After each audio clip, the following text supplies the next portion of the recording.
Bueno, buenas tardes y estoy también muy contenta de participar en el homenaje a Joaquín. Entonces, antes de presentar a los ponentes, pues voy a hacer yo también un poco de recordatorio, a ver si te acuerdas tú, Joaquín, que bueno, pues cuando yo hice la carrera en políticas y terminé y estaba haciendo la tesis con Dalmacio Negro en el departamento, Joaquín, tú estabas yendo y viniendo a Alemania y yo debía tener como 24 años y me dijiste que si te podía dar algunas clases. Bueno, lo recuerdo preparándome las clases, te puedes imaginar, si yo era casi de la edad de los alumnos.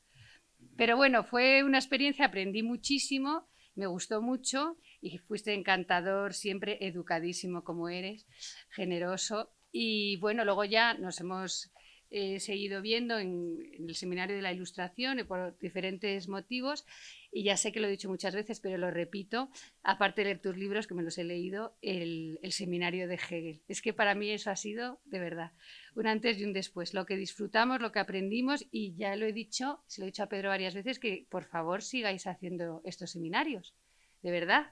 ¿Vale? O sea, que Pedro, ¿me estás escuchando? Yo como los alumnos, Pedro, ¿me estás escuchando? Pues no, en serio, porque disfrutamos muchísimo, aprendimos muchísimo. Bueno, yo ya sabía que Joaquín era un sabio, pero vamos, yo ya después de que traduzca Hegel y lo entienda y nos lo haga entender, me quito el sombrero. Bueno, voy a pasar a presentar a los ponentes brevemente, sobre todo señalando un poco más el trabajo que tiene que ver con otra vertiente, ¿no? De la obra de Joaquín, que tiene más que ver con la filosofía, la historia de los conceptos, con la dimensión alemana. Aquí todos los que me rodean hablan un perfecto alemán, cosa que me da muchísima envidia.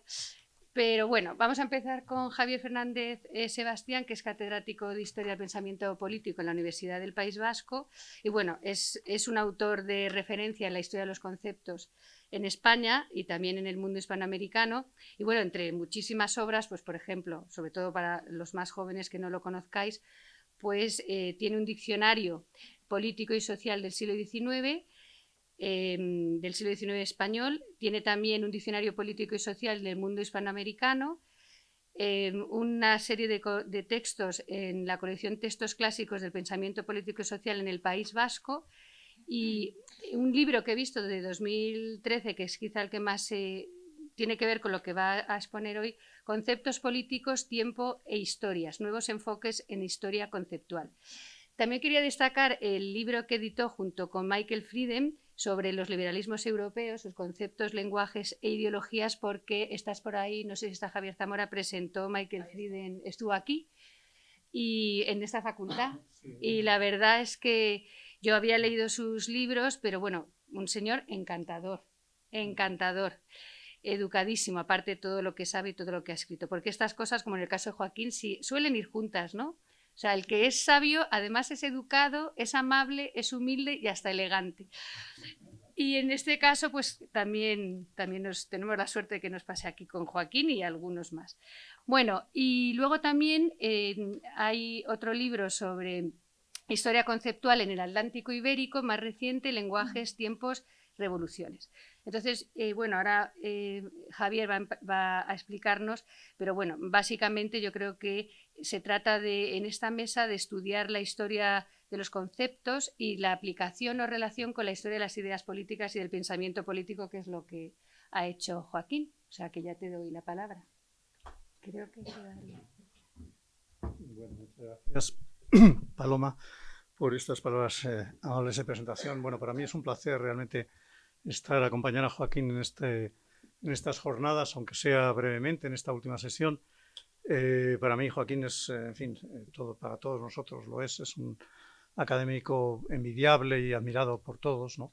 Por una obra tan extensa sobre tantos temas diversos y, digamos, con un grado de solidez tan grande, ¿no? Que es muy infrecuente en la Academia Española encontrar académicos de esta talla y con una variedad, con una paleta tan variada de la teoría política, saber mucho de Hegel y de Max Weber y Isaiah Berlin y de historia de los conceptos. Es decir, realmente es sorprendente, ¿no? Lo que le ha dado tiempo a hacer durante estos años, ¿no? Yo, por tanto, me siento muy honrado el haber sido invitado para participar en estas jornadas. Lo que había pensado hacer, bueno, primero, por supuesto, reconocer ese magisterio de Joaquín. Yo, de hecho, uno de los textos suyos, uno del 2007, lo uso siempre en clase, en el máster de Victoria de Historia Conceptual, que es este texto que tengo aquí, que lo tengo muy subrayado y he trabajado con los alumnos en torno al objeto de la historia de los conceptos de Reinhard Koselleck, ¿no? Que es un texto del año 2007. Antes de eso, había dado a conocer en España la historia conceptual. Yo creo que esto no es suficientemente reconocido, porque fue el primero que escribió, que yo sepa, y creo que es que no existe otro antes, a principios de los 90, en un volumen del siglo XXI, dio a conocer brevemente, pero con gran eficacia, era un texto breve, poniendo de manifiesto la obra de Koselleck, sobre todo el diccionario de conceptos, y un poco cuál era la metodología y cómo significaba una alternativa, digamos, a la historia de las ideas tradicional y tal. Y luego también ha practicado una historia conceptual específica suya, que es un poco muy relacionada con la teoría política, que son estos tres volúmenes, tienes, ¿no? Estás preparando el siguiente. De esta colección de conceptos básicos de la política, creo. Conceptos políticos fundamentales. De Alianza, que primero empezó con democracia, después sacó un volumen sobre política y luego sobre Estado y soberanía. Y ahora estás preparando ¿cuál? Nación. Sí. Ah, sí. Sí, son unos libritos que además a mí me encantan esos libros, pues tienen un formato muy agradable, están muy bien editados. Bueno, en Alianza siempre los libros cuidan mucho los detalles y bueno, y es una síntesis magnífica de muchas cuestiones ahí que tienen que ver con la teoría política y a la vez con la historia de conceptos, que es un cruce no siempre fácil porque, digamos, la historia de conceptos en teoría, y debe ser así, aunque quizá en la práctica lo sea menos de lo que Koselleck planteó, es sobre la historia social de los conceptos, es decir, el uso de los conceptos en la vida política y por tanto el rango de fuentes tiene que ser mucho más variado que no solamente autores clásicos de la teoría política, sino que se trata de ampliar sustancialmente el tipo de fuentes para poder dar cuenta mejor de cómo esos conceptos están usados en la vida política. Bueno, yo a partir de aquí lo que había pensado hacer, con la brevedad que se exige en estos casos, porque tenemos 15 minutos, ¿no? O algo así, era hacer una presentación, que a ver si soy capaz de desplazar la imagen de... Supongo que se podrá hacer así. A ver. Sí, entonces yo había preparado una presentación de tipo, bueno, básicamente con imágenes, porque lo que quiero es poner de manifiesto, y esa va a ser mi... A ver cómo hacemos aquello de ver pantalla grande, ¿no? ¿Cómo sería pantalla completa? Sí. Entonces, lo que yo quería era hacer una presentación en la cual, digamos, voy a abogar por una forma concreta de hacer historia. Yo sé que el término historia conceptual a Joaquín no le gusta nada. Habla de historia de conceptos. Ya. Pero bueno, yo prefiero, efectivamente, es más exacto hablar de semántica histórica. Y entonces yo creo que tiene sentido hacer un esfuerzo, es una especie de programa lo que yo planteo aquí, ¿no? Un esfuerzo por integrar no solamente los conceptos, sino también las imágenes, tanto textuales, o sea, metáforas, como visuales, es decir, digamos, iconográficas, imágenes iconográficas. Entonces, al fin y al cabo, muchas imágenes, como veremos, son metáforas visuales y las metáforas son imágenes textuales, ¿no? En cierto modo estamos hablando siempre de lo mismo. Por supuesto, el gran autor en referencia al campo de las metáforas es Blumenberg, y en el campo de la cultura visual hay varios autores, no hay un Koselleck o un Blumenberg para la historia de la cultura visual, hay varios autores, tanto británicos como, bueno, de varias procedencias, ¿no? Entonces, de algún modo, lo que yo propongo es retomar una vez más ese instrumento que es muy útil de Cassirer sobre las formas simbólicas y pensar en la política, no tanto en el pensamiento político como en la política, en la acción, la política en ese cruce de lo lingüístico y de las prácticas políticas, que es la historia de la semántica histórica de la política, y tratar, avanzar para integrar esos tres niveles, el nivel conceptual, el nivel metafórico y el nivel iconográfico. Entonces, para eso, como en 15 minutos, evidentemente esto sería objeto de un curso entero, y en 15 minutos no puedo decir más que dar 4 pinceladas, entonces yo lo que haría es poner de manifiesto que hay puentes fáciles de transitar entre conceptos, metáforas e imágenes. Y para eso he elegido 2 conceptos que son muy conocidos, con concepto sobre todo uno de ellos, revolución, y el concepto de reacción, que son 2 conceptos siameses. Es decir, el concepto nacieron a la vez, más o menos a la vez. El moderno concepto de revolución nace en torno a la Revolución Francesa, que tiene antecedentes, por supuesto. Es decir, dejó de ser una metáfora y empezó a usarse sistemáticamente como un concepto político en torno a la Revolución Francesa, y el concepto de reacción tiene una fecha de nacimiento que es 1796, cuando Benjamin Constant escribió ese texto famoso, Reacción en Politique, Reacciones en Política, y utiliza el concepto de reacción como una metáfora, pero como una metáfora que va teniendo cada vez más de conceptual.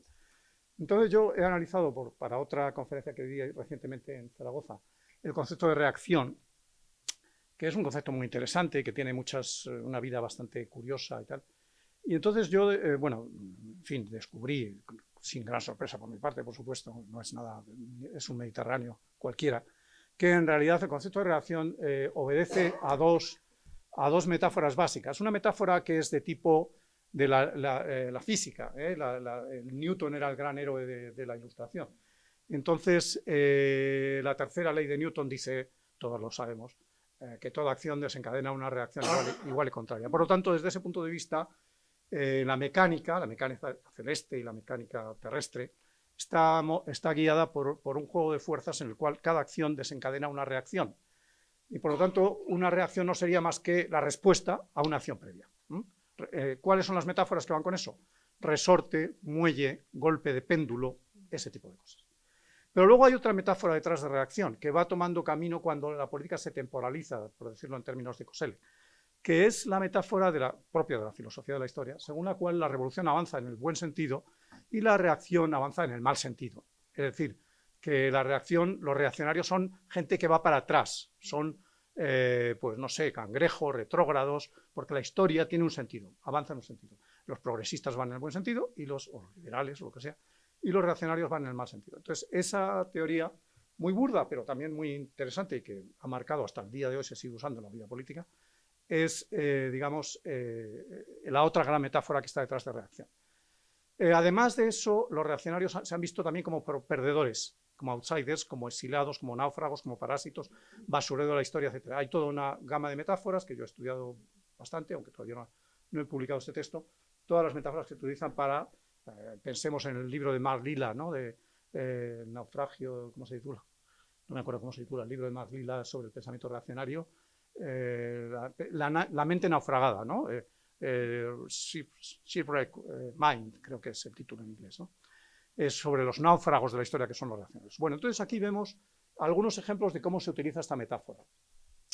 Antes de existir el concepto de reacción ya existía algo parecido. No existía el concepto de reacción, pero sí se utilizaban metáforas para explicar que cuando algo se oprime, entonces eso da una respuesta de sentido contrario. El rector de la Universidad de San Marcos en Lima, a raíz de la sublevación de Tupac Amaru en los años 80 en Perú, dijo: el pueblo es un resorte que, forzado más de lo que sufre su elasticidad, revienta, destrozando la mano imprudente que lo oprime y sujeta. Benjamin Constant, en ese famoso texto de las reacciones en política, dice lo siguiente, en un determinado momento dice: las reacciones contra los hombres, o sea, las persecuciones ad hominem, contra personas concretas, efectos de la acción precedente, las reacciones contra los hombres, efectos de la acción precedente, son causas de reacciones futuras. El partido que fue oprimido oprime a su vez. Es decir, él se da cuenta de que las revoluciones desencadenan reacciones y las reacciones revoluciones, y así sucesivamente. Todavía no existía claramente la identificación de reacción con extrema derecha, que es lo que después, digamos, en la época de Constant esto no existía. Y de hecho, hasta mediados del siglo en español, reacción y revolución se pueden utilizar relativamente indistintamente.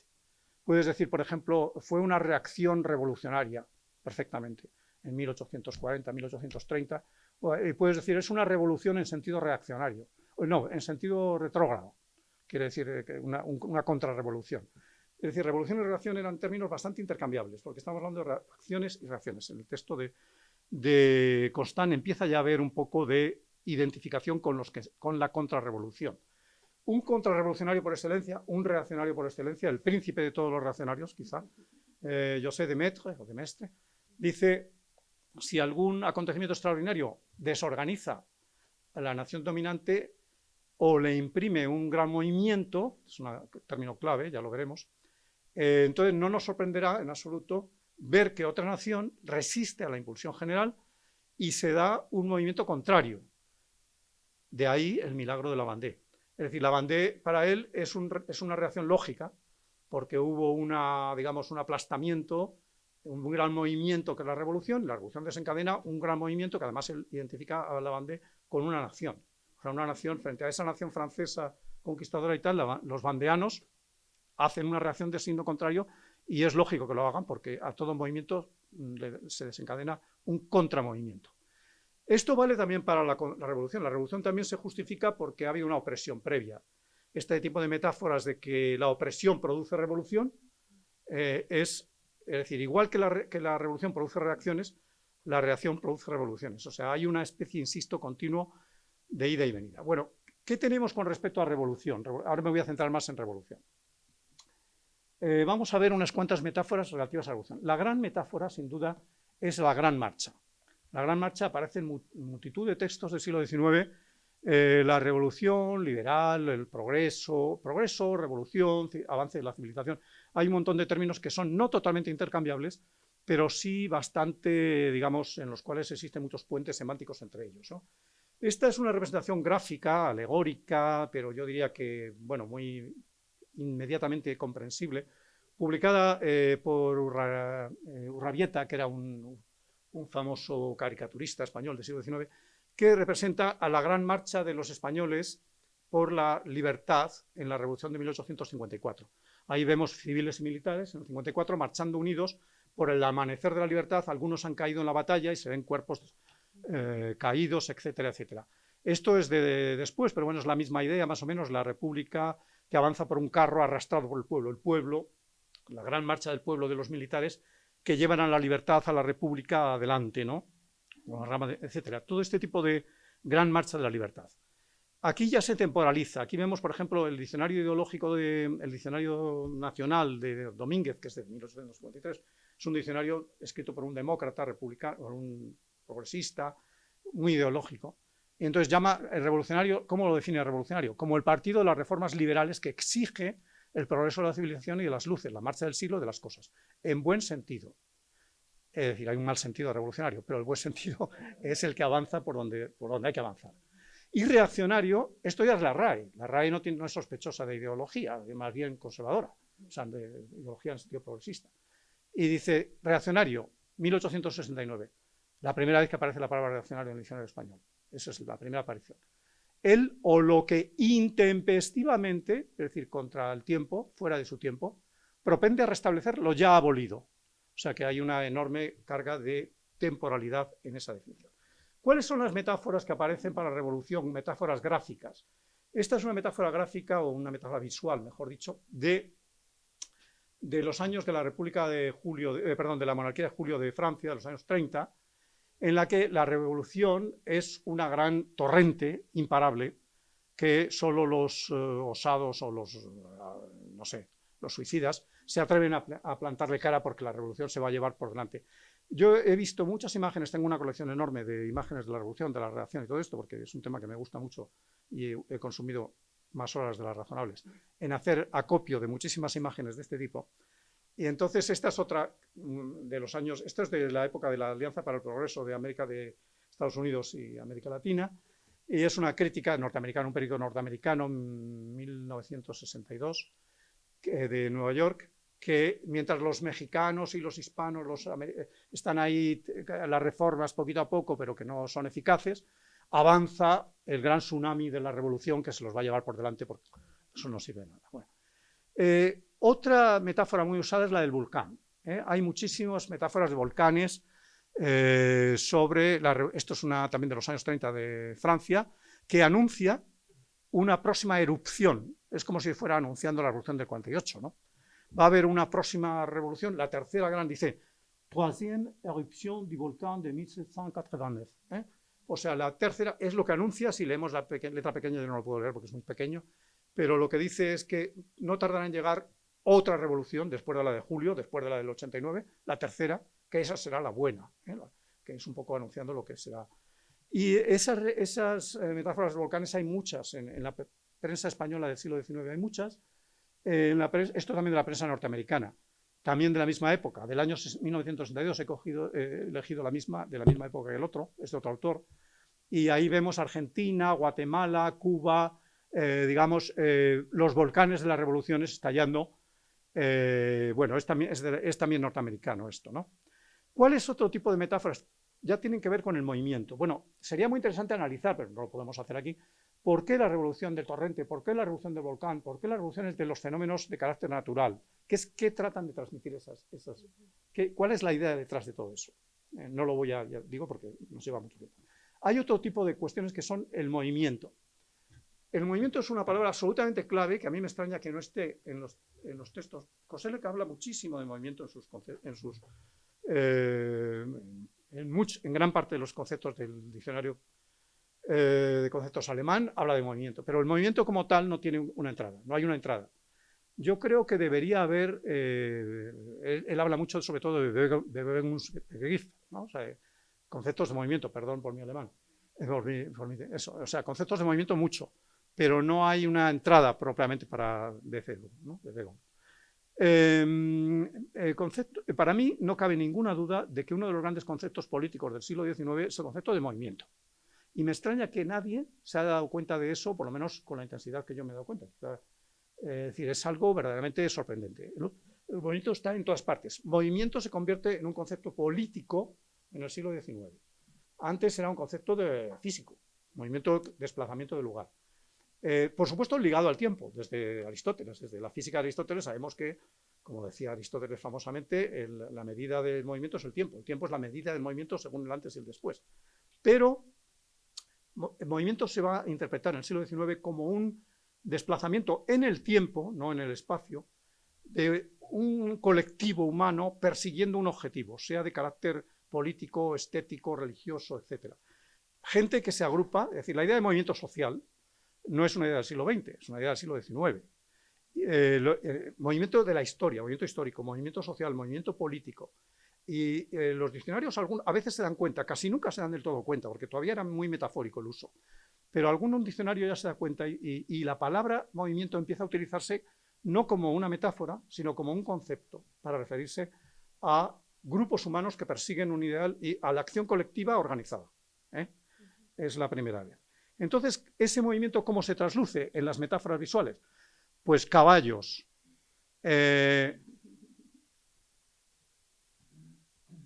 caballos, carros, trenes, ruedas.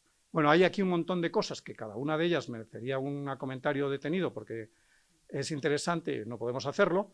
En la Revolución Francesa ya aparece la idea de revolución asociada a un caballo que, digamos, que aplasta a los contrarrevolucionarios. Ahí vemos a los reaccionarios o vemos a la monarquía y la aristocracia que están siendo machacadas por la libertad, la revolución, la república con su caballo.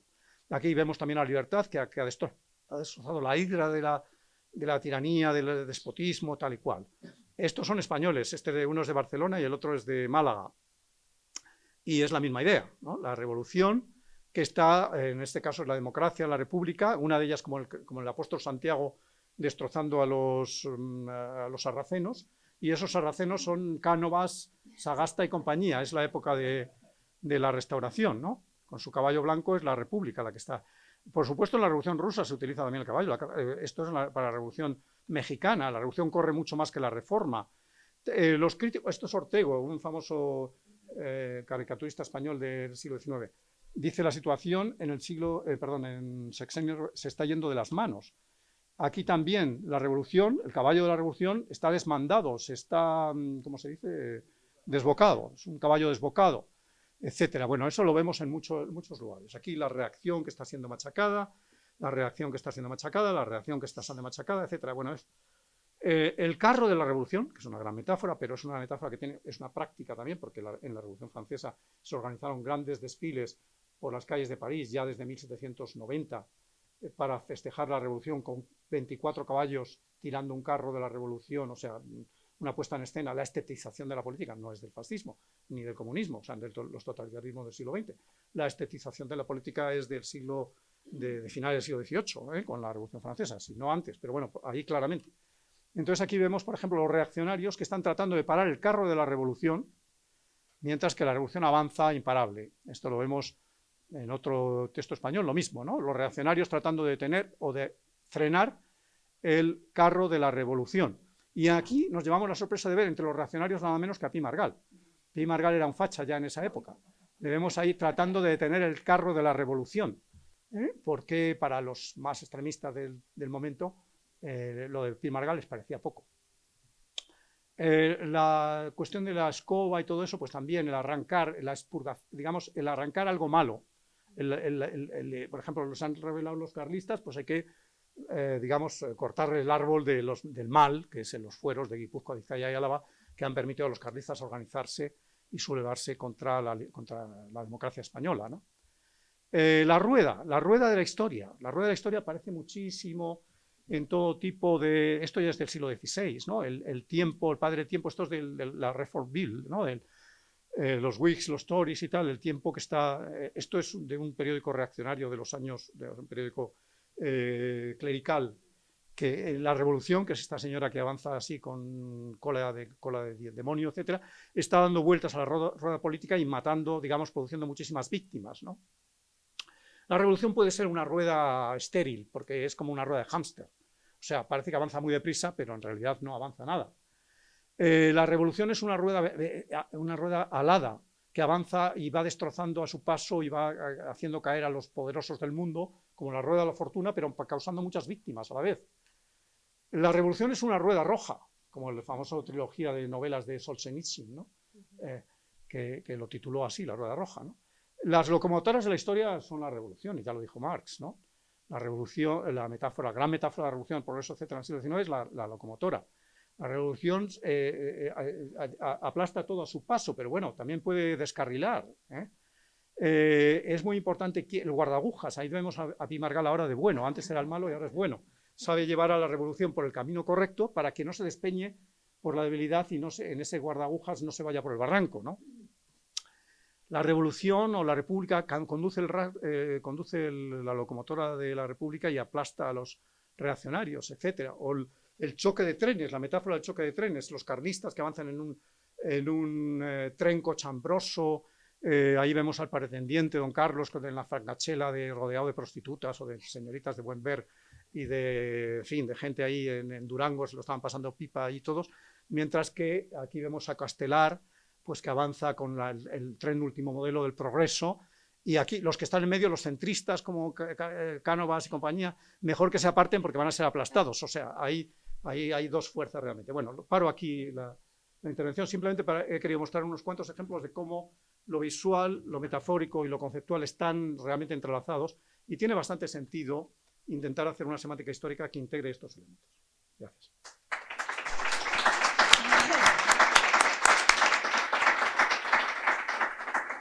Bueno, Pedro, creo que si damos paso a las preguntas. ¿No? Pues, vale. Además llevamos 15 minutos de 25. Vale, perdón. Bueno, muchísimas gracias, Javier, me ha encantado. Luego diré también alguna cosa, porque qué bonito por otro lado, ¿no? Buscar las imágenes, aunque sea un trabajo, sí, porque es adictivo, me imagino, ¿no? Bueno, muchas gracias. El siguiente ponente es Karl Lemke, que se doctoró en 2011 en la Universidad Ludwig Maximilians de Múnich y trabaja ahora en la Universidad de Deusto, en el País Vasco, y lleva a cabo su investigación desde la perspectiva de la historia intelectual y social, y se ocupa de la filosofía de la educación, la teoría política y sobre todo de cuestiones metodológicas relacionadas con los procesos de transferencia cultural.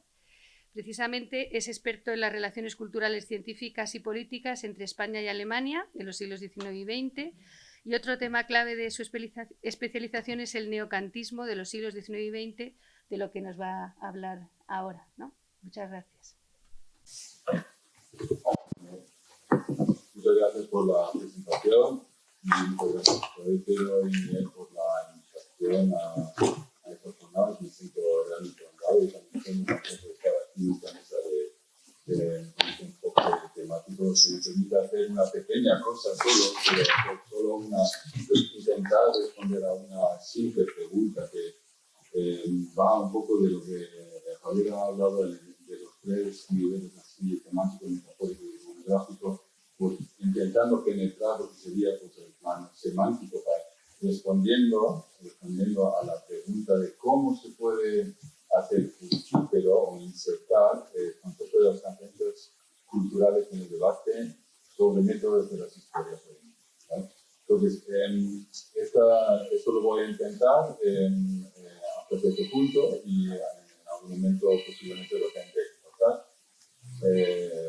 Porque no me da tiempo. Pero no, antes de decir que obviamente en el trasfondo de esta pregunta están dos conceptos que no puede ser de otro modo en cuanto al marco activo y más breve, que es el tema de la objetividad y la historia, y más en concreto lo que es el famoso dualismo metodológico neocantiano, del cual pues, se ha alimentado tanto en los escritos básicos que Sarajevo ha mencionado en cuanto a necesidades que se pongan un poco más en el pan. Ahí también aprovecho un momento para recordar que, claro, en estos escritos desde 1904 hasta 1913 hay una conversión, ¿no? Entonces, en esta conversión, al final de todo, no vamos a entrar en esta hora porque es medio complejo, pero al final de esa conversión podríamos decir que en lugar de objetividad e historia, más bien se queda con lo que es el tema de la neutralidad y el lenguaje, ¿no?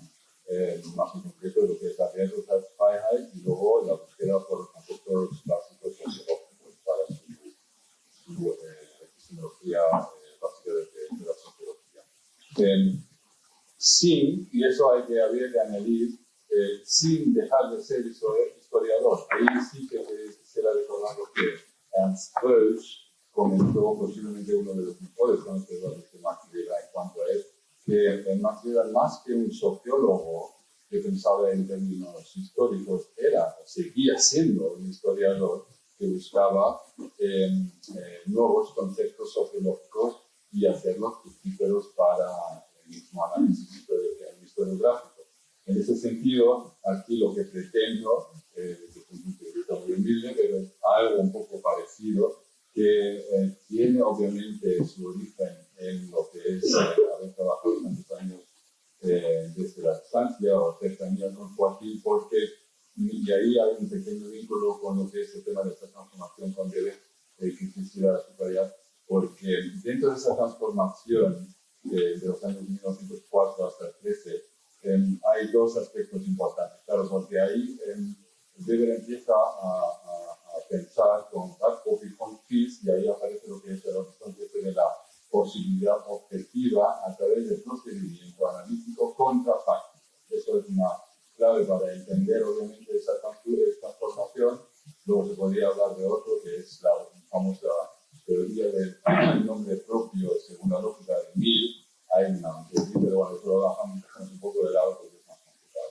Pero quiero decir, o subrayar un pequeño momento, porque claro, lo de neutralidad y lenguaje es lo que más asocio contigo, y en cuanto a la práctica de lo que he aprendido contigo, es nada más que este procedimiento analítico contrafáctico a través de las traducciones que hemos hecho, y he podido aprender ahí contigo cómo seguir en la disciplina y analizar contrafácticamente, ¿no? De coger un periodo y esto quiere decir, y si eso quiere desembocar en algo en otro idioma, si ponemos esto, sí, no. Sí, no, sí, no. Es simplemente esto que me ha aportado una disciplina muy importante. Bueno, en cuanto a lo que he mandado, y no sé si alguien se lo ha leído, la primera parte la voy a suprimir porque, a ver, Tres Médicos es un caso muy interesante y he puesto ahí un poco lo que es, a ver, la primera de todo lo que es el tipo de ideales primera en cuanto al contexto neokantiano, ¿no? Pero aquí lo voy a subir porque si no, no llego y entrar directamente en lo que es esta cuestión de cómo hacer fructífero el concepto de transferencias culturales para esta mesa. Entonces, lo primero que habría que a mí entender, tener en cuenta, es que la historiografía comparativa es criticada sobre todo por su defensa de una así llamada concretización adecuada de los procesos históricos, ¿sí? No transnacionales, que según ella permiten clasificar el éxito o fracaso de una recepción. Esta perspectiva se basa en un supuesto significado auténtico y su clara base ontológica en cuanto a textos y correspondientes significados. Las críticas, en cambio, han señalado que una apropiación adecuada del texto se refiere a la inmanencia lógica de un significado racional en general. Es decir, la racionalidad de la asignación semántica de significado es pensado como un conjunto de condiciones para las más diversas interpretaciones que pueden ser dispares y permanentes en el propio contexto de escritura. Del mismo modo como los fenómenos históricos, tampoco las ideas transmitidas en textos disponen automáticamente, es decir, independientemente de esa reconstrucción, de instrucciones operativas repetibles para transmitir un único sentido constante y idéntico. Desde los años 80, la investigación historiográfica ha pretendido reemplazar este carácter autogenerativo, o mejor dicho, autorreproductivo, de los procesos históricos mediante el concepto de transferencias culturales. ¿No? Ahí han utilizado Keyes de Cocker, sobre todo. En cuanto a los procesos de recepción transnacionales, esta innovación metodológica pretende enfocar así llamados mediadores culturales, culturas mezcla, y su función para la importación de ciertas corrientes de pensamiento.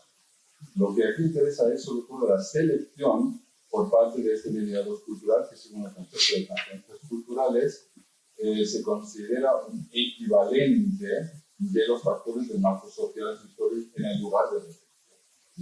Desde esa perspectiva, el concepto de transferencias culturales abarca particularmente un cambio de significado de semánticaciones en el plano transnacional. Dicho de otro modo, las transferencias culturales se refieren a procesos indirectos de recepción que resultan ser actos de comunicación establecidos por medios culturales entre dos sistemas culturales diferentes. Bueno, la tesis de una desemantización como núcleo del concepto de transferencias culturales representa un importante, sin duda, un importante avance en la historiografía comparativa de las últimas décadas. Sin embargo, y eso me parece un dato muy importante ahora, abarca un déficit sistemático que consiste en dejar de lado lo que habría que llamar recepciones inmediatas en el sistema de cultura inicial. Eso resulta problemático a la hora de analizar lo nuevo y ajeno en lo propio del sistema de recepción.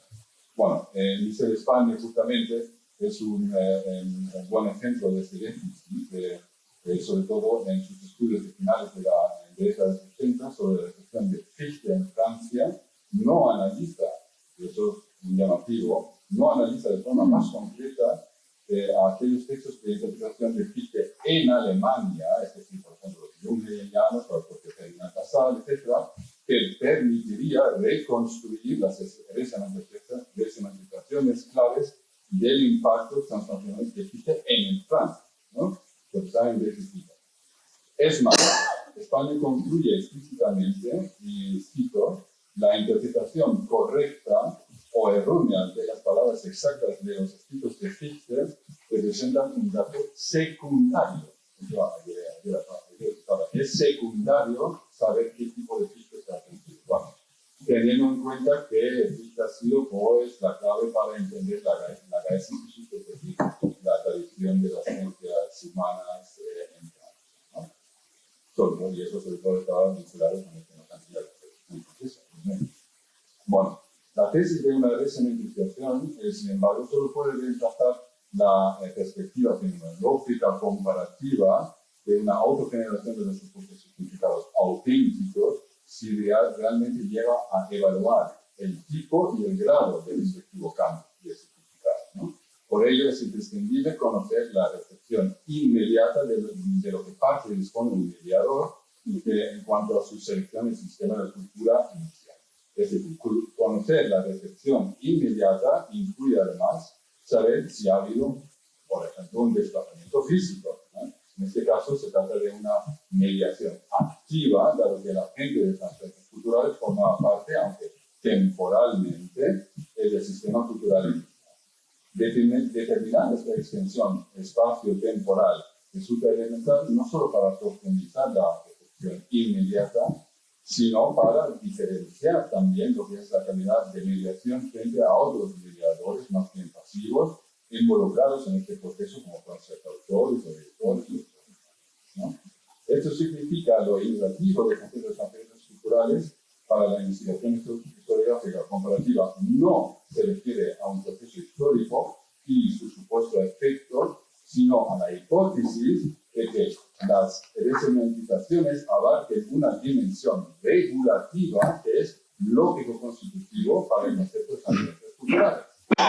Identificar, especificar esa dimensión requiere una evaluación del estado actual de investigación y de corriente crítica en ambos contextos.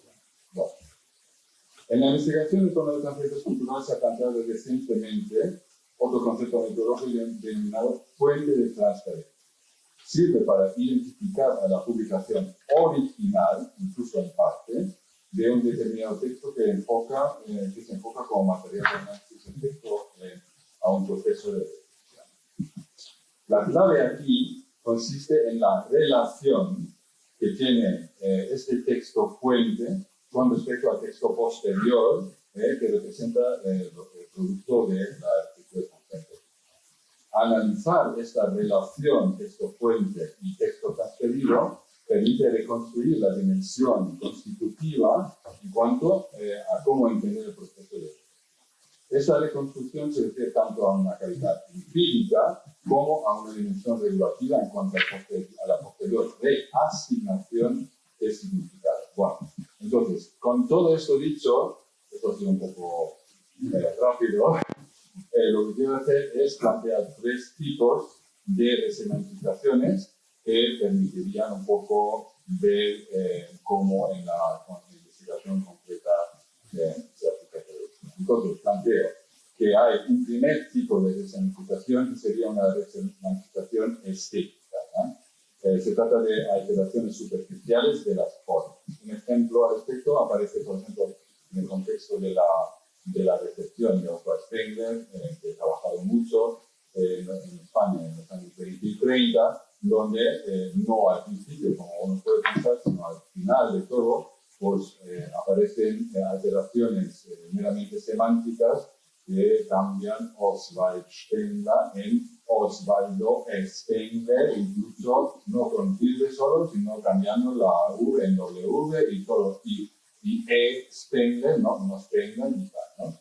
Entonces, aún tratándose así como de un plan un poco superficial, que se puede decir, bueno, es estético, ¿no?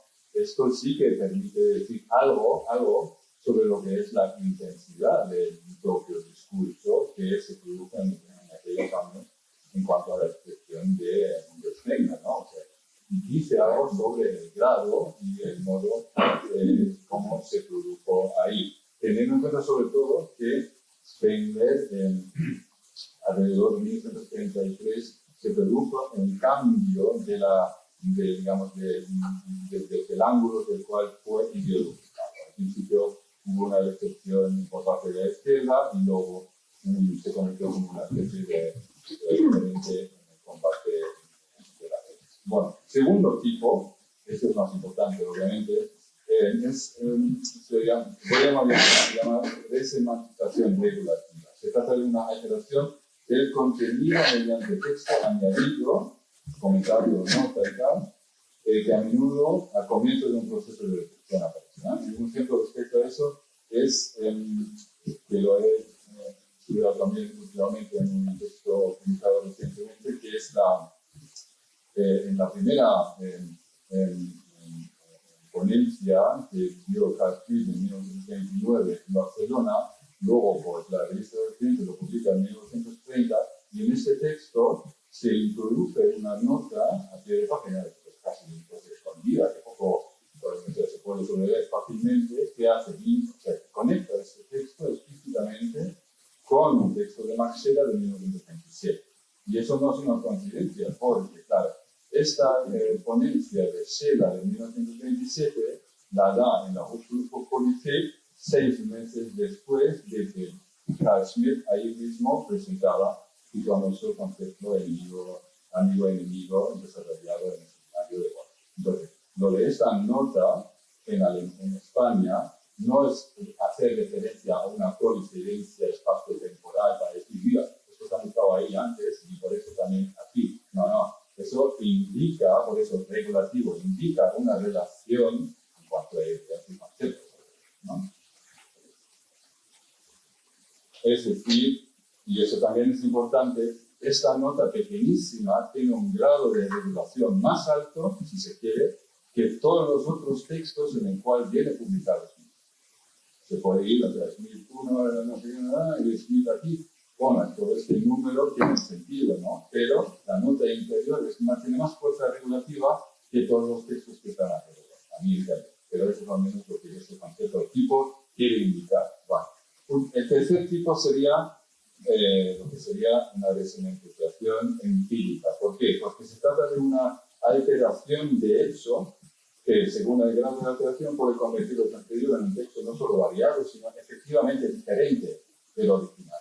Grados inferiores de este tipo de alteración suelen ser cambios de orden o partes suprimidas, siempre y cuando no imposibiliten identificar el texto original. Un ejemplo llamativo donde la alteración deja de ser inferior aparece en el contexto de la recepción de Georg Simmel en España previo a la Guerra Civil. Eso también es un caso muy particular donde aparecen textos de Simmel editados por Imaz Echeverría en la segunda, digamos, ola de la recepción de Simmel en España, pero se cortan, se quitan cosas y tal, desembocando, hay que fijarse, desembocando que este texto luego es atribuido a Imaz.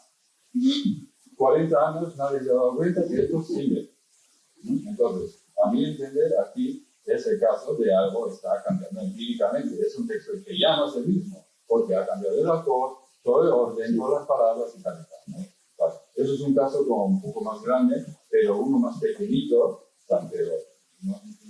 También muy sintomático, es el caso de la tesis doctoral de Tubili, donde 2 veces cita al famoso neokantiano Friedrich Pauli, y en la segunda lo que hace es, en lugar de decir Kant siempre mantuvo pues, la idea racional del concepto, en lugar de la racional pone Aristóteles. Boom. Entonces cambia todo. Y no es una regulación, no, pongo una nota y digo, habría que entenderlo así, no, cambia empíricamente el texto, ¿no? Entonces, para añadir finalmente que esto, lo de la desematización empírica, también está íntimamente conectada con lo que es el plan, digamos, de tradición científica también, ¿no? Los buenas costumbres y la cultura científica, obviamente, ¿no? Lo cual es también parte de lo que es, ¿no? Historia transnacional, proceso de culturación, importación de ideas, no solo lo que se vive, sino también cómo, el marco regulativo, ¿no? Cómo pensar sobre esto. ¿Tengo todavía un poco de tiempo? No. Bueno, pues voy a acabar aquí para solo indicar que de este modo, pues el concepto de transferencias culturales podría ser introducido en este campo, en este primer nivel, digamos, de cuestionarlo por el cambio semántico y para aportar algo, digamos, sí, innovativo en cuanto al inicio de.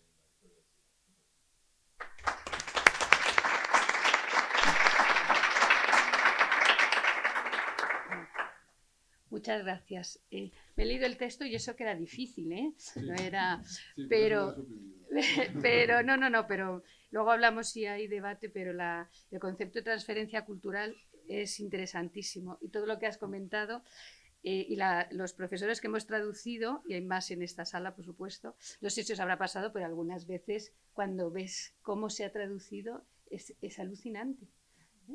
No solo que falten, también que añaden. Bueno, vamos a dar paso ahora a Concha Roldán, que es profesora investigadora del CSIC, donde dirige el Instituto de Filosofía. Es presidenta de la Asociación Española de Ética y Filosofía Política, directora de una revista fundamental en el panorama intelectual español como es Isegoría, y su obra se ha centrado básicamente en el estudio de la filosofía moderna, el pensamiento de Leibniz, la ilustración alemana, los estudios de género y la filosofía de la historia. Y he sacado como ejemplo, entre todo lo que ha escrito, el libro Entre Cassandra y Clio, una historia de la filosofía de la historia, de 2016, porque creo que es un poco por ahí por donde van los tiros. Un poco más Sí, joven, pues yo lo he sacado de internet. La Fíjate, primera será una lo que pasa es que se edición. ha reeditado mucho, pero era Sí. 1997. La Bueno, primera pues fíjate, de 2016 es una 2016 edición. es la de Leibniz. Pues internet, Google. Bueno, pues venga, Concha, muchas gracias. Vale, no, pues sí, no, porque además la segunda edición yo creo que fue en el 2005, el de Leibniz, el que Sí. se publicó Bueno, a en lo mejor lo he cogido 2016 y mal se ha yo, reeditado. No pasa Puede nada, ser. no pasa nada. Esto nos vamos, digamos, reinventando continuamente. Entonces, bueno, yo voy a ver, espera, que siempre digo que no voy a hablar mucho y luego hablo mucho, me apunto la hora a la que empiezo. Y bueno, pues quiero empezar como mis compañeros agradeciendo mucho el poder estar aquí. He tenido que hacer el pino porque había un montón de viajes y cosas para poderlo meter. Y me siento muy cómoda en esta mesa con, bueno, Javier Fernández Sebastián, que ya hace muchos años que trabajamos juntos, y con Karl Lemke, que menos, pero también. Pero también he estado mirando el programa y me podría haber sentido cómoda en muchas otras mesas también. Entonces, bueno, yo voy a hacer una cosa un poco más personal, porque me parece que ya estamos un poco cansados de mucho. Yo no he escuchado a todos, pero me parece que ha habido intervenciones todas muy sesudas. Yo voy a hablar algo de, como decía aquel, de mi libro, ¿no? También, pero a mí lo que me gustaría, he estado todos estos días recordando un poco nuestra historia, ¿no? Cómo nos conocimos y esa historia, digamos, de contingencias y necesidades que luego vamos reinterpretando desde nuestra propia historia intelectual, y es un poco lo que vengo a contarte, sobre todo a ti, bueno, pues con público. Y también con una encomienda de Roberto Rodríguez Aramayo, mi ex marido y sin embargo amigo, que está en Berlín y que también le hubiera gustado mucho estar aquí. Me acaba de poner un WhatsApp. No te olvides de mencionarlo al principio. Y bueno, lo tengo que contar porque claro, nos vamos a remontar hace unos añitos, ¿no?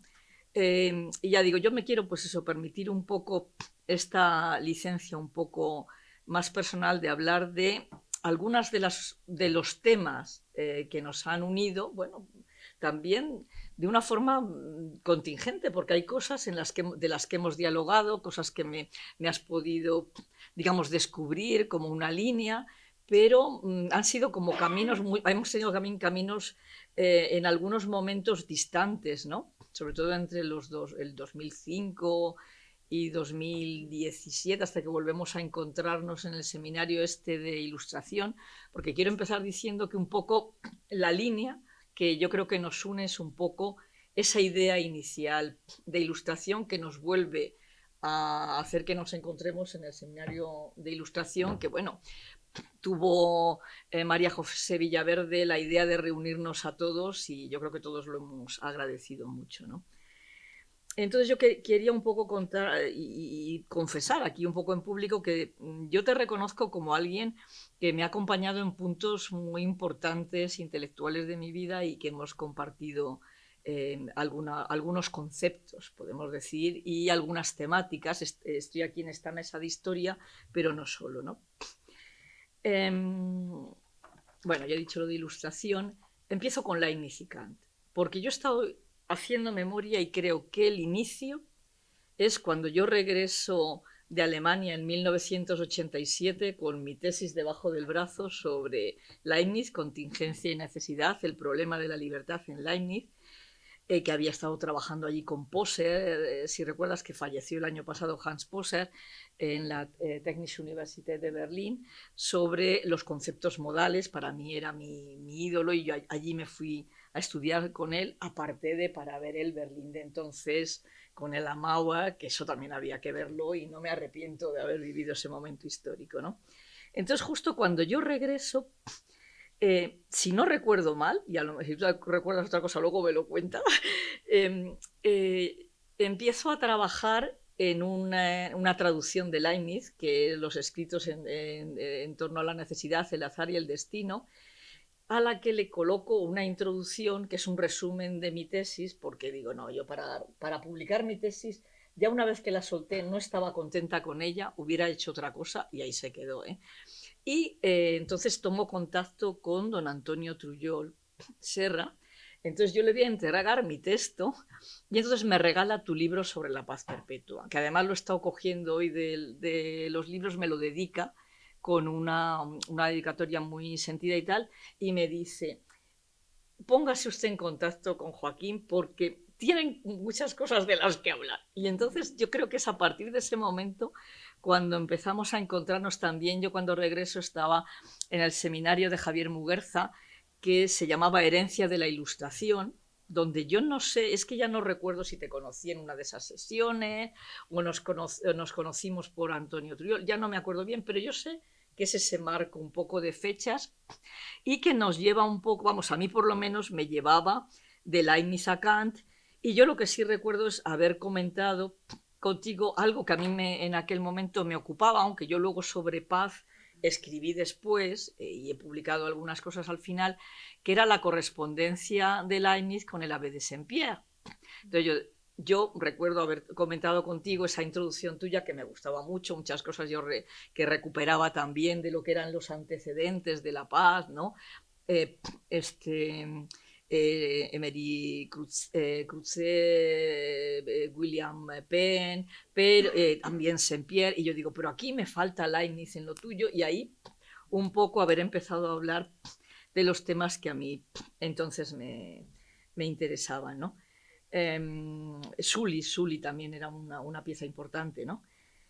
Y bueno, eran, ya digo, para mí momentos en los que eran proyectos sobre todo en torno a la ilustración y en torno a Kant, aunque yo ahí siempre me sentí más incómoda. A mí, yo lo digo aquí, ya no me da pudor decirlo, yo si tengo que elegir entre Leibniz y Kant, yo me quedo con Leibniz.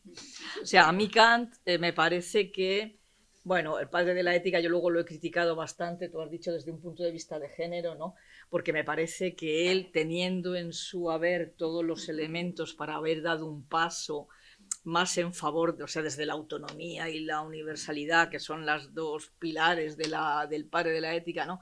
Haber dado un paso más hacia una igualdad, digamos, real, también hacia una igualdad que incluyera a las mujeres, que incluyera a los otros, a las otras culturas, etcétera. Yo creo que él no lo hace.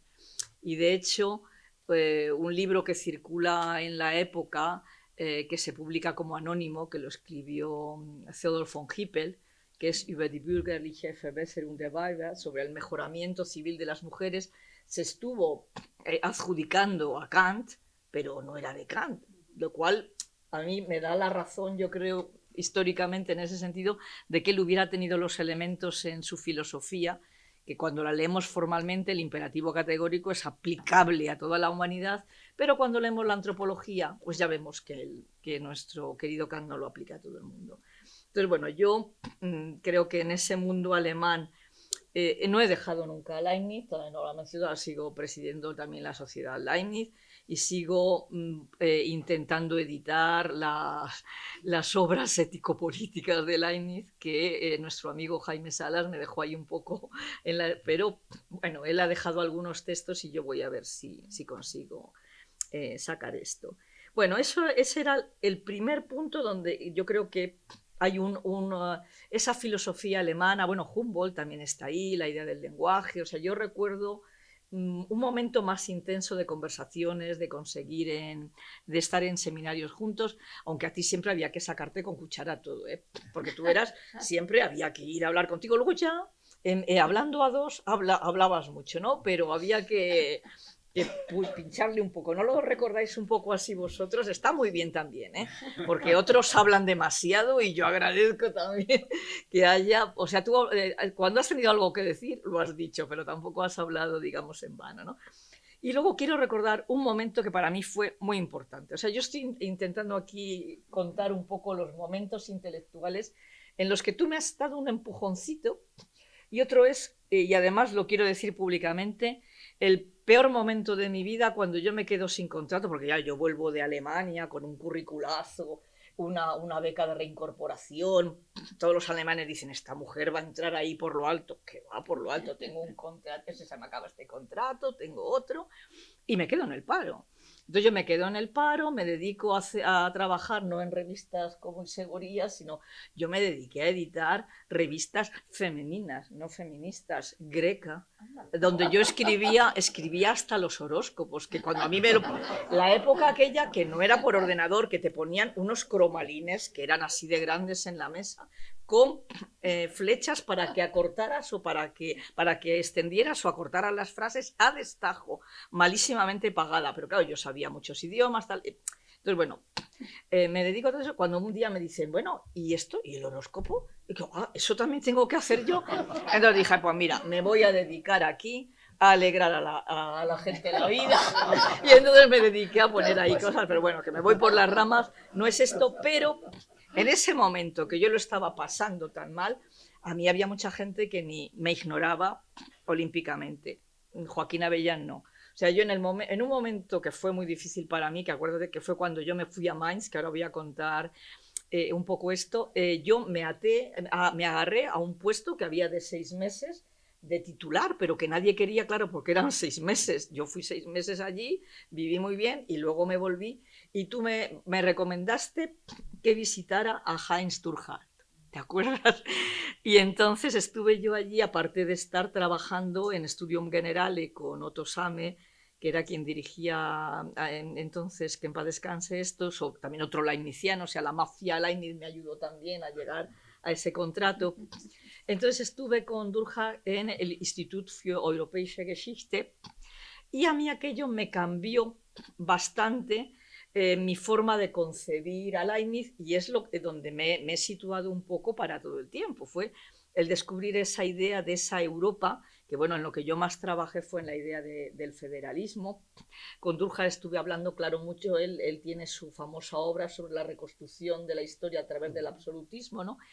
Esa idea de Europa yo creo que me dio a mí luego además para vivir de ella en proyectos que ahora os cuento un poco porque luego hubo un momento que sí que luego me coloqué ya cuando volví lo pasé un poco mal entre el 91 y el 96 pero ya te digo, yo lo quiero decir aquí públicamente, hubo mucha gente que entonces no me conocía, luego a partir del 96 cuando ya soy titular, bueno, ni os cuento ya cuando ya eres director y tal, ya te conoce más gente, hoy te dan así en la palmadita y tal, pero cuando uno está mal es cuando agradece y yo lo quería decir, te recuerdo siempre que tú me intentaste sostener para que no arrojara la toalla, que yo decía, bueno, como este chiste que dice, si arrojas la toalla que sea en la playa, pues eso, más o menos, o sea, no te dejes comer pero fueron 5 años muy duros, ¿eh? Y lo quiero decir aquí porque ahora están también todos, veo muchos jóvenes y jóvenes, si me permitís, en la sala, hay un momento también muy difícil,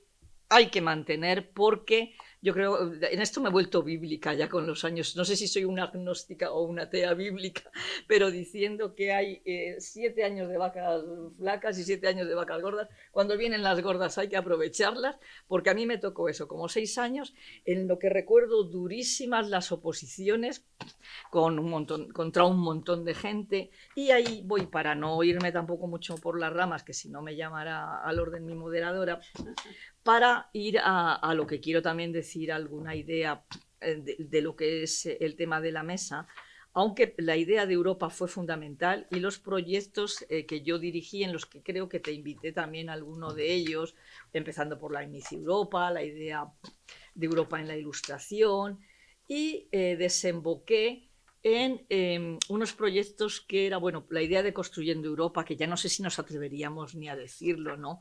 tradición, valores, nueva ciudadanía, de esas cosas es de las que yo me ocupaba un poco optimistamente, no sé, hablábamos con Javier también en la comida hoy, ¿no?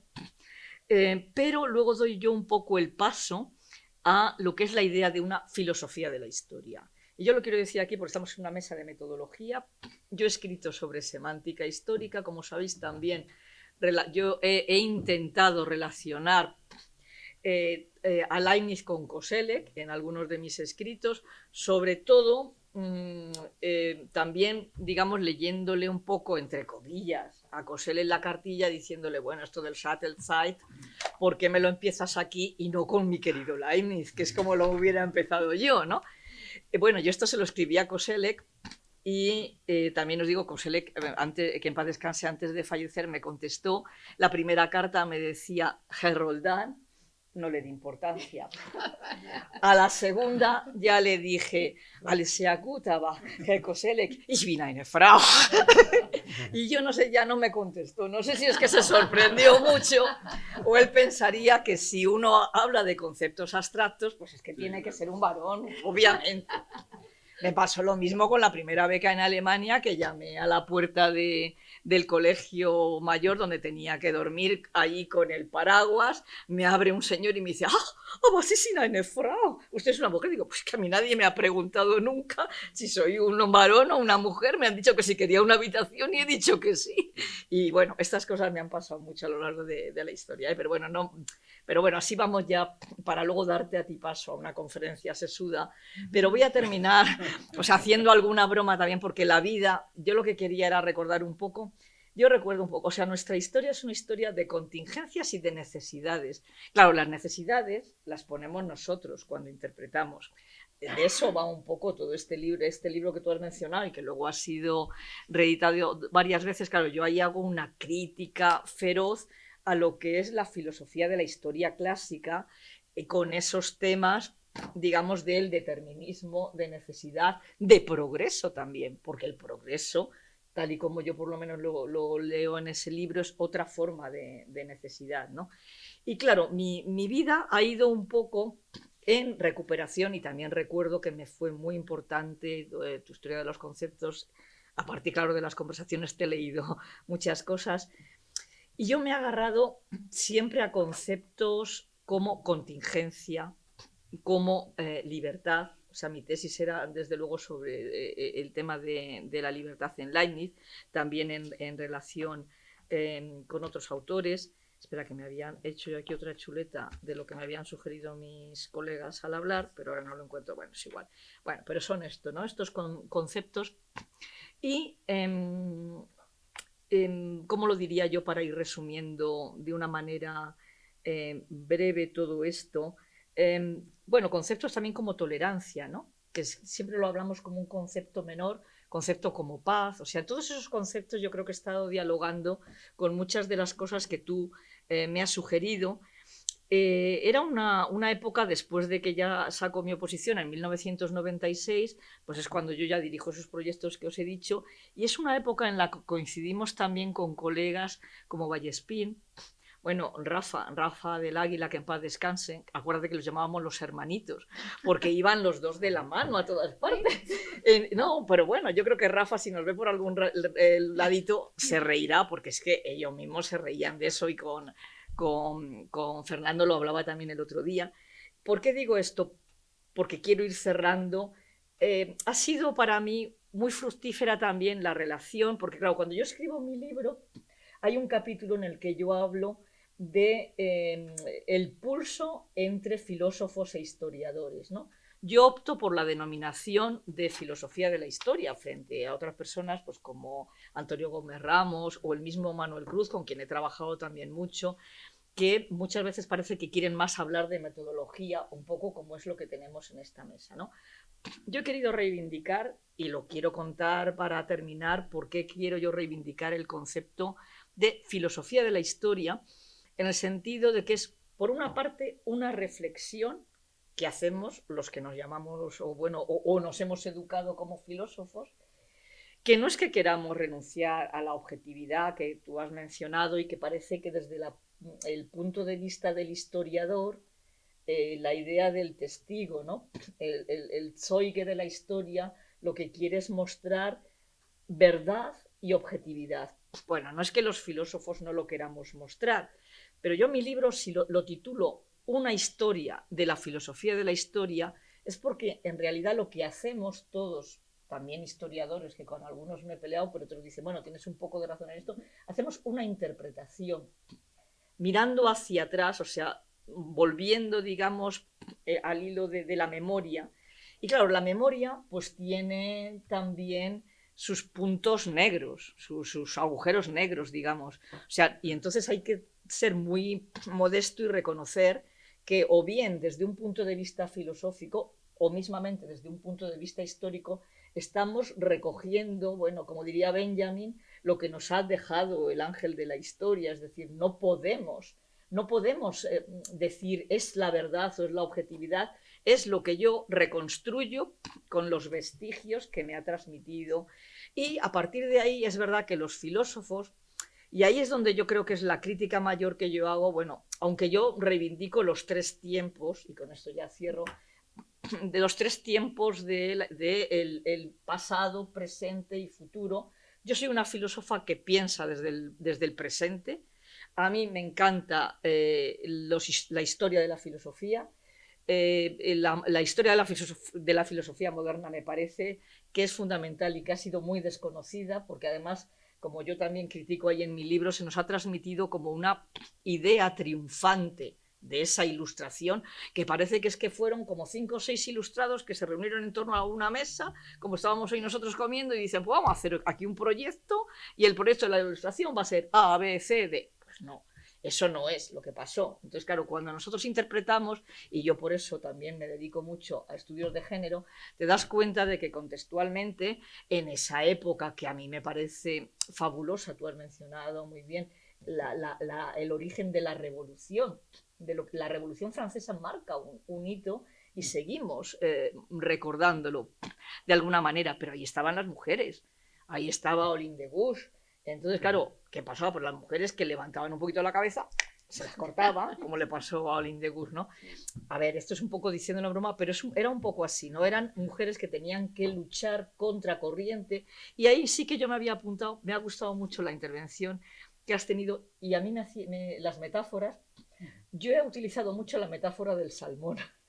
El salmón, de alguna manera, remonta, o sea, retrocede, pero remonta la corriente, ¿y qué hace? Coloca unos huevos, digamos que es la salmona, y que esos huevos son los que luego van a llegar a desovar al mar. Es decir, que hay una historia, la historia, y por eso cuando interpretamos y hacemos filosofía de la historia, hacemos como el salmón, dando esos saltos, pero esos saltos que tú te vas apoyando en lo que conoces, porque tú no puedes conocerlo todo. Ni Leibniz ni Humboldt, que fueron los últimos genios universales, lo podrían haber hecho, y nosotros mucho menos, ¿no?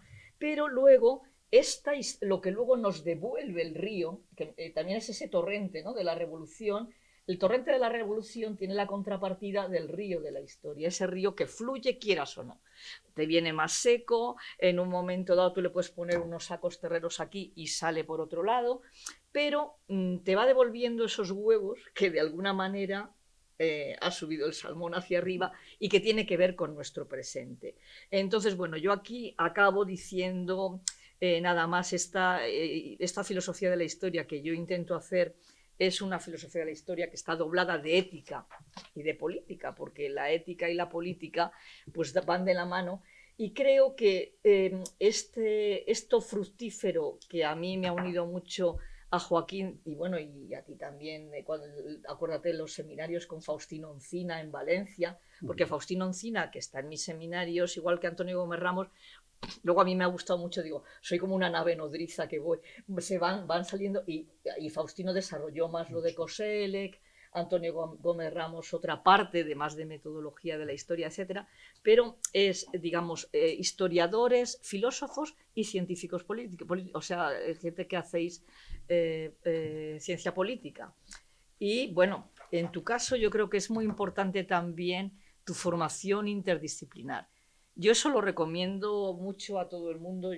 la mayoría yo creo que ya vais haciendo 2 carreras, pero es que si no, uno tiene que hacer 2 o 3 carreras, y mira que utilizo esta metáfora también para llegar a algún sitio. Entonces, claro, que Joaquín haya tenido, bueno, filosofía y letras, que se llamaba entonces, ciencias políticas y derecho en tu haber, yo creo que esto te ha dado una forma de ver las cosas mucho más compleja. Y con este alegato por la complejidad es con lo que yo acabo, y por seguir cultivando la amistad, digamos, entre filósofos, historiadores y científicos políticos. Y muchísimas gracias, y estoy encantadísima de estar aquí con vosotros.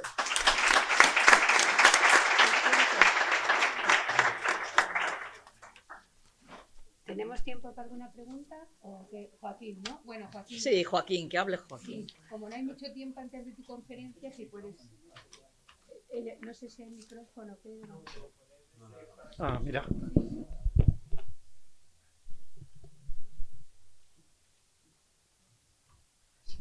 Hombre, ¿me pongo aquí? Ah, sí, claro.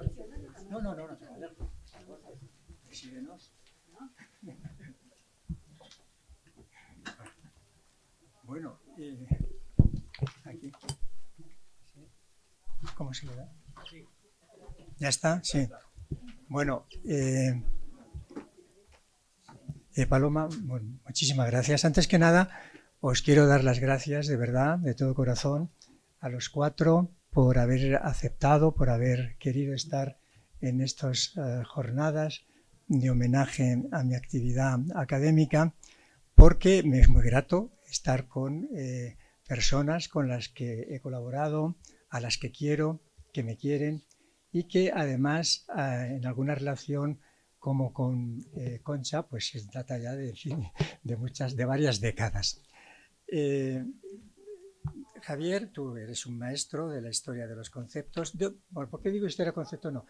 Historia de los conceptos, yo cuando resalto eso no es por oponerme ni nada a la historia conceptual, que es la forma ya más conocida de verdad, sino porque cuando empezó la historia de los conceptos realmente se quería resaltar que no eran las ideas de la historia de las ideas de Meinecke o de Lovejoy o así. Y es por eso por lo que, para que el estudiante o el investigador desde el principio piense que decir, el concepto eran las ideas de antes, era la idea de Hegel, etc. Es por eso, por lo que, simplemente por eso, ¿no?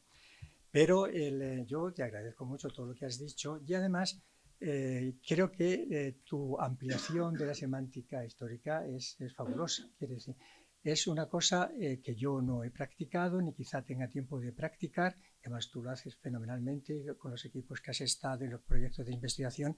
Yo simplemente lo que he hecho, lo poco que he hecho de esos 3 volúmenes pequeños y el de La Nación que viene ahora en mayo, lo que he querido hacer es mucho la relación entre palabra y concepto, porque en concreto, todavía procediendo, digamos, aunque tenga esas 3 carreras que ha mencionado Concha, de la ciencia política o de la historia de las ideas políticas, quería mostrar cómo la política durante mucho tiempo se ha dicho con vocabularios, o se ha estudiado con vocabularios con lenguajes distintos. Ha habido un lenguaje filosófico al principio, cuando en la política interesaba especialmente marcar los fines de la política, entonces el mundo griego. Ha habido un vocabulario jurídico cuando el Estado moderno se iba institucionalizando, se iba construyendo como un Estado absoluto. Y entonces ahí la relación con el lenguaje jurídico era fundamental. Y ha habido también un tratamiento de la política ya más moderno, cuando se ha establecido también una perspectiva sociológica de la política como poder, la política como lucha por el poder, y eso es lo que yo he visto pues, en los más contemporáneos y especialmente en Max Weber. Pero realmente lo que nos han mostrado, aparte de ilustrarnos muchísimo, nos ha divertido igualmente mucho, porque es curioso ver todas las reproducciones que nos ha puesto, cómo a otro nivel, no tan conceptual en el sentido clásico, sí se da expresión a ideas, a proyectos, a objetivos, a sentimientos de comunidad, etcétera, etcétera, de progreso hacia adelante o de retroceso, movimiento hacia adelante. Entonces eso, muchísimas gracias por tu ilustración. Carlos, bueno, nos hemos hablado tantísimas veces, hemos compartido tantas horas de conversación en Berlín. Quiero decir, Carlos nos conocimos en Berlín cuando yo estuve allí, era alumno entonces que venía de Bonn y estuvo en Berlín, y hablamos muchas veces, comíamos juntos muchas veces, y al final hizo una tesis sobre, en parte, en esto que ha dicho de la recepción, de las transferencias culturales, y me ha gustado mucho tu exposición, esos tipos de transferencia, ¿verdad?, de resemantización, precisamente porque para mí ha sido también fundamental. Era fundamental, dado que al traducir a muchos autores, básicamente alemanes, pero sobre todo a Weber, al que le he dedicado más, ha sido fundamental. A veces pienso, podría haber hecho otras cosas, otras reflexiones, podría haber elaborado otro pensamiento, etcétera, etcétera, y sin embargo me he quedado a veces como transmisor, procurando ser un transmisor honesto de aquellos a los que estaba estudiando, aunque yo me quedara, digamos, como en un segundo plano. Pero en esa pasión por el rigor, por la precisión, entonces me he dado cuenta que efectivamente muchas de las malas comprensiones que hemos tenido, o incluso de la incapacidad nuestra para seguir produciendo sobre lo que ya había habido antes, a veces tenemos esa dificultad, no podemos construir porque realmente al traducir de esa manera, con ese tipo de errores, o de añadidos, o de supresiones, no acabamos de entender bien aquello que teníamos que entender. Y Concha, pues la verdad es que han sido todos esos años, lo de Antonio Trujillo fue muy importante para mí.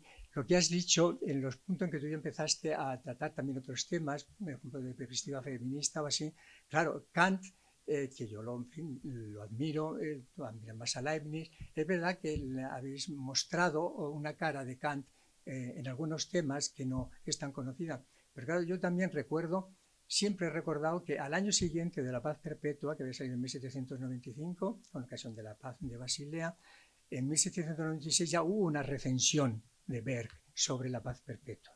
Y decía, hombre, Kant, todo muy interesante, fenomenal, pero se ha olvidado de la mitad del género humano.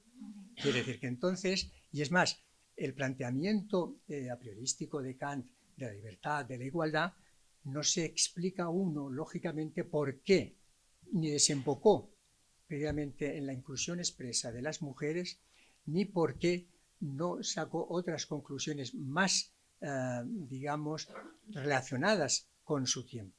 Ya sabemos que hubo dificultades, las dificultades que tuvo él con el ministerio en Prusia, le llamaron la atención alguna vez y demás, o sobre todo, yo lo vi en el libro que vosotros editasteis en mi colaboración, en que realmente Kant podía haber llegar a esas conclusiones y sin embargo no llegó, también por la tensión entre teoría y práctica. Poco antes de la paz perpetua, en 1794, había entrado en Prusia un Landrecht para los estados prusianos, es decir, una especie de código civil territorial, y más que eso, 1794, que estuvo vigente pues hasta comienzos del siglo XX. Quiere decir que en esa tensión de la realidad, en donde ese código hablaba todavía de esa especie de derecho híbrido, de derecho de persona, como si fueran cosas, eso él podía perfectamente haber desarrollado un planteamiento tal, por su propio planteamiento a priorístico racional, que hubiera desembocado en proponer esa superación de ciudadano activo, de ciudadano pasivo y demás. Y nada más, pues agradezco de verdad muchísimo. Y encima he compartido ya mesa también con vosotros desde aquí, o sea que ya que muchísimas gracias. Ahora te dejamos aquí.